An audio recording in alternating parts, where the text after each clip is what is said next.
അപ്പോൾ ഇന്ന് നോക്കാൻ പോകുന്നത് എങ്ങനെയാണ് ഒരു ജുനിപ്പർ ഡിവൈസിൻ്റെ ഇൻ്റർഫേസിന് അഡ്രസ്സ് കോൺഫിഗർ ചെയ്യാനാണ്. ഓക്കെ, ഫസ്റ്റ് തന്നെ ഡിവൈസ് ലോഗിൻ ചെയ്യുന്നുണ്ട്. Root CLI edit. Okay, configuration മോഡിലെത്തിയിട്ടുണ്ട്. അപ്പോൾ ഫസ്റ്റ് തന്നെ ഞാനൊരു IRB ഇൻ്റർഫേസിന് ഒരു IP അഡ്രസ്സ് അസൈൻ ചെയ്യുന്നത് കാണിച്ചു തരാം. അപ്പോൾ സെറ്റ് ഇൻ്റർഫേസ് ഇനി ഇൻ്റർഫേസ് നെയിം ഇവിടെ IRB ഇൻ്റർഫേസ് ആണ്. അപ്പോൾ അതുകൊണ്ട് തന്നെ സെറ്റ് ഇൻ്റർഫേസ് IRB. ഇനി യൂണിറ്റ്. Okay, unit 0. ഓക്കെ, ഈ യൂണിറ്റ് 0 എന്ന് പറഞ്ഞാൽ ജുനിപ്പറിലുള്ള ഫസ്റ്റ് ഡീഫാൾട്ട് യൂണിറ്റാണ് യൂണിറ്റ് 0. Okay, unit. ഇനി ഫാമിലി ഡിഫൈൻ ചെയ്യണം. അപ്പോൾ ഫാമിലി എന്ന് പറഞ്ഞാൽ നമുക്കൊരു ക്വസ്റ്റ്യൻ മാർക്ക് ഇട്ട് നോക്കാം. ഓക്കെ, ഇപ്പോൾ ഇവിടെ നോക്കിയാൽ കാണാം ഫാമിലി. അപ്പോൾ ഇവിടെ കാണിക്കുന്നുണ്ട് fibre channel, INET 6, ISO, MPLS, VPLS. Okay, ഇപ്പോൾ ഓരോന്നിൻ്റെ നേരെ ഇവിടെ ഈ INET നോക്കിയാൽ നമുക്ക് കാണാം IPv4 പാരാമീറ്റേഴ്സിന് വേണ്ടിയിട്ടാണ്. INET 6 എന്ന് പറഞ്ഞാൽ IPv6 പ്രോട്ടോകോൾ പാരാമീറ്റേഴ്സിന് വേണ്ടിയിട്ടാണ്.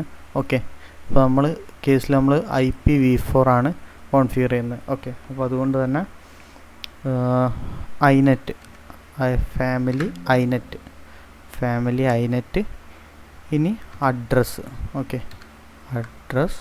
ഇനി നമ്മൾ അഡ്രസ്സ് അസൈൻ ചെയ്യും. അപ്പോൾ ഞാനിവിടെ കൊടുക്കാൻ പോണത് IP അഡ്രസ്സ് 192.168.100.100.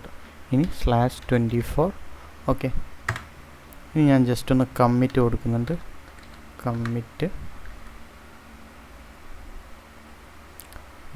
ഈ എറർ എന്താണെന്ന് വെച്ചാൽ അതിലൊരു ഡീഫാൾട്ട് കോൺഫിഗറേഷൻ ഉണ്ട്. അപ്പോൾ അതുകൊണ്ടാണ് ഇങ്ങനെ ഒരു എറർ കാണിക്കുന്നത്. അപ്പോൾ ജസ്റ്റ് നമുക്ക് ആ ഒരു ഡീഫാൾട്ട് കോൺഫിഗറേഷൻ ഒന്ന് ഡിലീറ്റ് ചെയ്യാം. Delete interface IRB unit 0 family INET DHCP. Okay, ഞാൻ ജസ്റ്റ് എൻ്റർ കൊടുക്കുന്നുണ്ട്. ഇനി നമുക്കൊന്ന് കമ്മിറ്റ് കൊടുക്കാം. ഓക്കെ, കമ്മിറ്റ് കംപ്ലീറ്റ് ആയിട്ടുണ്ട്. ഇനി ഷോ ഇൻ്റർഫേസ് IRB. ഇപ്പോൾ നമുക്ക് ഇവിടെ നോക്കിയാൽ കാണാം IRB ഇൻ്റർഫേസിന് നമ്മൾ അസൈൻ ചെയ്ത IP അഡ്രസ്സ് ഇവിടെ കാണിക്കുന്നുണ്ട്. അതുപോലെ family INET. Okay, family INET ആണെങ്കിൽ മാത്രമേ നമുക്കൊരു IPv4 അഡ്രസ്സ് കോൺഫിഗർ ചെയ്യാൻ പറ്റുള്ളൂ. അതുപോലെ ലോജിക്കൽ യൂണിറ്റ് ഇവിടെ കാണിക്കുന്നുണ്ട്. ഇനി നമുക്ക് ഒരു പോർട്ടിന് വേറൊരു പോർട്ടിന് ഒരു IP അസൈൻ ചെയ്യാം. ഓക്കെ, അപ്പം ഞാനൊരു ഒരു ജിഗാബിറ്റ് പോർട്ടിന് IP അസൈൻ ചെയ്യുന്നുണ്ട്. അപ്പം ഞാൻ ജസ്റ്റ് ആ പോർട്ട് കാണിച്ചു തരാം. Show interface GE 0/4. ഓക്കെ, ഞാൻ ജസ്റ്റ് ഒന്ന് ഷോ ചെയ്യുന്നുണ്ട് ഈ ഇൻ്റർഫേസ്. ഇപ്പോൾ ഇവിടെ നോക്കിയാൽ കാണാം ലോജിക്കൽ യൂണിറ്റ് 0. അതുപോലെ ഫാമിലി കിടക്കുന്നത് ഇഥർനെറ്റ് സ്വിച്ചിങ് ആണ്.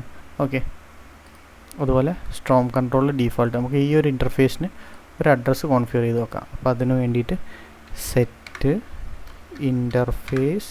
ഇനി ഇൻ്റർഫേസ് നെയിം GE 0/4. ഓക്കെ, ഇനി യൂണിറ്റ്.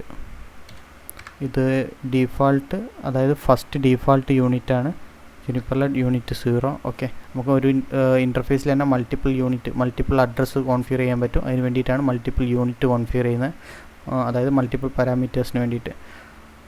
അപ്പോൾ യൂണിറ്റ് 0. ഇനി ഫാമിലി ജസ്റ്റ് നമുക്കൊരു ക്വസ്റ്റ്യൻ മാർക്ക് ഇട്ട് നോക്കാം. ഓക്കെ, ഇവിടെ ഇപ്പോൾ നോക്കിയാൽ കാണാം പുതിയ കുറച്ച് ഓപ്ഷൻസ്, അതായത് CCC എന്ന് പറഞ്ഞൊരു ഓപ്ഷൻ കാണിക്കുന്നുണ്ട്. ഇഥർനെറ്റ് സ്വിച്ചിങ് എന്ന് പറഞ്ഞൊരു ഓപ്ഷൻ കാണിക്കുന്നുണ്ട്. അതുപോലെ INET എന്ന് പറഞ്ഞൊരു അതായത് IPv4 എന്നുള്ള ഫാമിലിയും കാണിക്കുന്നുണ്ട്.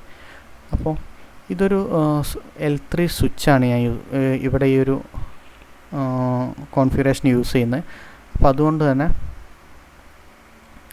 ഇതൊരു സ്വിച്ച് ആയതുകൊണ്ട് തന്നെ ഈ ഫാമിലി ഒരു സ്വിച്ചിങ് സപ്പോർട്ട് ചെയ്യും. അതായത് നമ്മൾ L3 പോർട്ടാണ്. ഓക്കെ, അതിന് നമുക്ക് L2 L3 പോർട്ടാണ്, രണ്ടായിട്ടും വർക്ക് ചെയ്യും. അപ്പോൾ നമുക്കതിനെ ബൈ ഡിഫാൾട്ട് അതൊരു സ്വിച്ചിങ് ഫാമിലിയിലാണുള്ളത്. അപ്പോൾ നമുക്കതിനെ ഫാമിലി മാറ്റിയിട്ട് ഒരു IP അസൈൻ ചെയ്യണമെന്നുണ്ടെങ്കിൽ ഫാമിലി INET ആയിരിക്കണം. അപ്പോൾ നമുക്ക് ഇവിടെ ഓക്കെ ഫസ്റ്റ് വേണമെങ്കിൽ തന്നെ നമുക്ക് delete interface GE0/0/4 unit 0 family ethernet switching കൊടുത്തിട്ട് അതിനെ ഡിലീറ്റ് ചെയ്യുക. അതല്ലെങ്കിൽ നമുക്ക് ഈ കോൺഫിഗറേഷൻ ചെയ്യുന്നതിൻ്റെ കൂടെ തന്നെ അങ്ങനെ ചെയ്യാൻ പറ്റും. ഇപ്പോൾ ഞാൻ അങ്ങനെയാണ് ചെയ്യാൻ പോകുന്നത്, ജസ്റ്റ് കാണിച്ചു തരാം. ഇപ്പോൾ ഇവിടെ ഫസ്റ്റ് നമ്മൾ set interface GE0/0/4 unit 0 family, ഇനി നമ്മുടെ ഫാമിലി INET ആണെങ്കിൽ മാത്രമേ നമുക്കൊരു IP അസൈൻ ചെയ്യാൻ പറ്റുള്ളൂ. Family INET address. ഇനി ഈ ഒരു ഇൻ്റർഫേസ് നമുക്ക് വേറൊരു IP കൊടുക്കാം. അതായത് ഞാനിപ്പോൾ ഒരു 10.10.10/16 ഓക്കെ ഇത് കൊടുത്ത് ഇനിയിപ്പോൾ ഞാനിത് കമ്മിറ്റ് ചെയ്യുമ്പോൾ നമുക്കൊരു എറർ കാണിക്കും. കാരണം എന്താ വെച്ചാൽ ബൈ ഡിഫാൾട്ട് ഈ ഒരു പോർട്ട് ഒരു L2 ഫങ്ഷനിങ് ആയിട്ടാണ് കിടക്കുന്നത്. ഓക്കെ അതായത് ഒരു സ്വിച്ചിങ് ഫങ്ഷനിലാണ് കിടക്കുന്നത്. ഇപ്പോൾ ഇതിലൊരു IP അഡ്രസ്സ്, അതായത് ഒരു L3 അഡ്രസ്സ് നമുക്ക് കോൺഫിഗർ ചെയ്യണമെന്നുണ്ടെങ്കിൽ ഇതെപ്പോഴും ഒരു INET കോൺഫിഗർ ചെയ്യണം, അതായത് L3 പോർട്ടാവണം. അപ്പോൾ അതിന് വേണ്ടിയിട്ടാണ് നമ്മൾ INET കോൺഫിഗർ ചെയ്യുന്നത്. ഞാൻ ജസ്റ്റ് കമ്മിറ്റ് കൊടുത്ത് കാണിച്ചു തരാം. അതിന് മുന്നേ ഞാൻ ജസ്റ്റ് കമ്മിറ്റ് ചെക്ക് കൊടുക്കുക. കമ്മിറ്റ് ചെക്ക് എറർ ഒന്ന് ചെക്ക് ചെയ്യുക. Okay commit check. അപ്പോൾ നമുക്കൊരു എറർ കാണിക്കും. ഓക്കെ ഇവിടെ നോക്കിയാൽ കാണാം edit interface GE0/04 unit 0 family ethernet switching. Okay അടിയിലൊരു മെസ്സേജ് വരുന്നുണ്ട്, family ethernet switching and rest of the families are mutually exclusive. Okay അതായത് ഈ ഒരു ഇഥർനെറ്റ് സ്വിച്ചിങ്ങിൽ ഒരിക്കലും നമുക്കൊരു IPv4 അസൈൻ ചെയ്യാൻ പറ്റില്ല. അപ്പോൾ ഇവിടെ നിന്നുകൊണ്ട് തന്നെ നമുക്ക് ഈ ഒരു ഇഥർനെറ്റ് സ്വിച്ചിങ്ങിനെ ഒഴിവാക്കാൻ പറ്റും.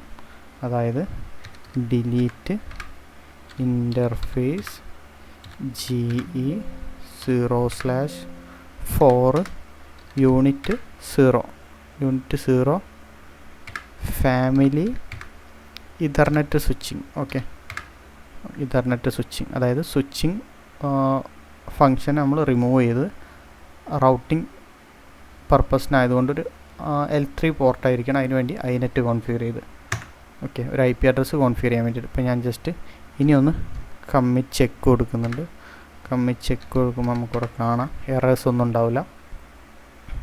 ഓക്കെ അതായത് റാപ്പിഡ് സ്പാനിങ് ട്രീ പ്രോട്ടോക്കോളിൻ്റെ അണ്ടറിലായതുകൊണ്ടുള്ള എററാണ്. ഓക്കെ അതായത് ഈ ഒരു പോർട്ടിൽ RSTPൻ്റെ അണ്ടറിലായതുകൊണ്ടാണ് ഈ ഒരു എറർ വന്ന്. അത് ജസ്റ്റ് നമുക്കൊന്ന് ഡീആക്ടിവേറ്റ് പ്രോട്ടോക്കോൾ RSTP. ഓക്കെ ഞാൻ ജസ്റ്റ് ഒന്ന് കമ്മിറ്റ് കൊടുക്കുന്നുണ്ട്. അതായത് നമ്മൾ ആ പ്രോട്ടോക്കോളിനൊന്ന് ഡിസേബിൾ ചെയ്ത്, അതാണ് ഇപ്പോൾ ചെയ്തത്. ഇനി ഞാൻ ജസ്റ്റ് കമ്മിറ്റ് കൊടുക്കുന്നുണ്ട്. ഇനി നമുക്ക് എററൊന്നും ഉണ്ടാവില്ല, ഡയറക്റ്റ് കമ്മിറ്റ് ആവും. ഓക്കെ അപ്പോൾ നമ്മളെ കമ്മിറ്റ് കംപ്ലീറ്റ് ആയിട്ടുണ്ട്. ഇനി നമുക്ക് രണ്ട് ഇൻ്റർഫേസ് ഒന്ന് ഷോ ചെയ്യാം. Show interface IRB. ഓക്കെ അതുപോലെ ഷോ ഇൻ്റർഫേസ് GE0/4. ഓക്കെ ഇപ്പോൾ ഞാൻ ജസ്റ്റ് രണ്ട് ഇൻ്റർഫേസ് കൂടെ ഷോ ചെയ്യുന്നുണ്ട്. ഇപ്പോൾ ഇവിടെ നോക്കിയാൽ കാണാം ഡിഫാൾട്ട് യൂണിറ്റിലാണ് നമ്മൾ IP അസൈൻ ചെയ്ത്. അതുപോലെ ഫാമിലി, അതായത് ഏത് ഫാമിലിയാണെന്നുള്ള സ്വിച്ചിങ് ഫാമിലിയോ റൗട്ടിംഗ് ഫാമിലിയോ എന്നുള്ള നമ്മൾ ഫാമിലി INET, അതായത് റൗട്ടിംഗ് ആണ്. ഈ INET ആണെങ്കിൽ മാത്രമേ നമുക്ക് IP അഡ്രസ്സ് അസൈൻ ചെയ്യാൻ പറ്റുള്ളൂ. ഓക്കെ പിന്നെ അതുപോലെ അടുത്ത ഇൻ്റർഫേസായ GE0/0/4 അതിൻ്റെ യൂണിറ്റ് നമ്പർ 0. അതുപോലെ ഫാമിലി INET, അതായത് നമ്മൾ IP അഡ്രസ്സാണ് അസൈൻ ചെയ്യുന്നത്. IPv4 address. IPv6 ആണെങ്കിൽ INET 6 എന്നായിരിക്കും. പിന്നെ അതുപോലെ നമ്മൾ കൊടുത്ത അഡ്രസ്സ്, ഈ ഒരു ഇൻ്റർഫേസിന് അഡ്രസ്സ്. ഇപ്പോൾ ഇവിടെ നോക്കിയാൽ കാണാം രണ്ട് ഇൻ്റർഫേസിലും യൂണിറ്റ് 0 തന്നെയാണ്. കാരണം എന്താ വെച്ചാൽ ഒരു സെയിം ഇൻ്റർഫേസിൽ, സെയിം ഫിസിക്കൽ ഇൻ്റർഫേസിലോ അല്ലെങ്കിൽ മൾട്ടിപ്പിൾ അഡ്രസ്സ് വരുമ്പോഴാണ് നമുക്കവിടെ യൂണിറ്റ് ചേഞ്ച് ചെയ്യേണ്ട ആവശ്യം വരുന്നുള്ളൂ. ഓക്കെ അപ്പോൾ ഇങ്ങനെയാണ് ഒരു ജുനിപ്പർ ഇൻ്റർഫേസിൽ ഒരു അഡ്രസ്സ് കോൺഫിഗർ ചെയ്യുന്നത്.